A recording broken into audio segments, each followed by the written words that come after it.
মুন্সিগঞ্জের বালিগাঁও বাজারে জমজমাট শ্রমের হাট প্রতিদিনের মতো অপেক্ষা করছেন কয়েকশো দিন মজুর। পছন্দের দরদাম পাকা করছেন গৃহস্থরা। সেখানে আছেন রিপোর্টার নাসিরউদ্দিন উজ্জ্বল। সরাসরি চলে যাচ্ছি তার কাছে। উজ্জ্বল,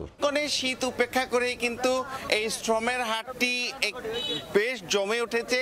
এবং নানা অঞ্চল থেকে যে শ্রমিকরা এখানে এসছেন তারা কিন্তু পসরা সাজিয়ে অপেক্ষা করছেন এবং গৃহস্থরা এখানে আসছেন, দরদাম চলছে এবং যেসব শ্রমজীবী মানুষ এখানে এসছেন অনেকের সঙ্গে কিন্তু কোদাল কাঁচি সহ কৃষি নানা উপকরণ রয়েছে এবং তারা বলছেন যে দেশের উত্তরাঞ্চল থেকে কিন্তু তারা এসছেন এবং তাদের এই মৌসুমটায়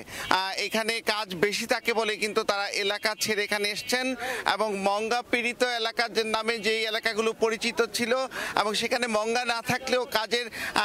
চাপ কম থাকবার কারণে এই অঞ্চলে তারা এই সময়টা আসছেন এবং আপনারা জানেন যে দেশের অন্যতম শীর্ষ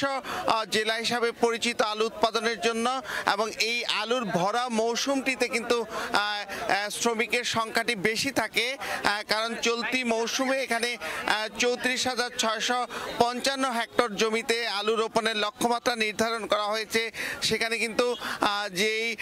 যান্ত্রিক নানা রকম যে আধুনিকের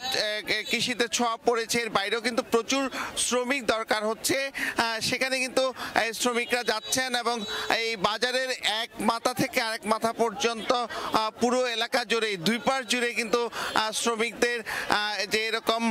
অপেক্ষা এবং তাদের এই পসরাকে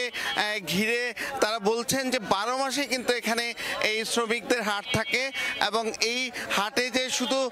মানে এই আলু মৌসুম এই মৌসুম ছাড়াও কিন্তু অন্যান্য মৌসুমগুলোতেও শ্রমিকরা এখানে আসেন এবং তারা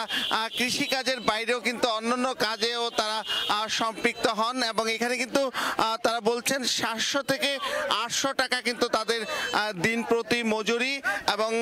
এখানে যে শুধু পুরুষ শ্রমিক শুধু তাই নয়, এখানে কিন্তু নারী শ্রমিক রয়েছেন এবং এখানকার ব্যাটারি চালিত যে অটো রিক্সা সেই অটো রিক্সায় করে কিন্তু শ্রমিকদেরকে নিয়ে যাওয়া হয় এবং সেখানে নারী শ্রমিকদের যে মায়না সেটি কিন্তু তারা বলছেন কিছুটা কম, জনপ্রতি প্রায় 100 টাকা কম। যদি ছেলেদের মজুরি 800 টাকা সেই ক্ষেত্রে কিন্তু নারীদেরকে 700 টাকা নির্ধারণ করা হয়ে থাকে এবং এক একটা গ্রুপে তারা বিভক্ত থাকেন। যেই বিভক্তিটার এতক্ষণ সরাসরি যুক্ত ছিলাম মুন্সিগঞ্জ থেকে।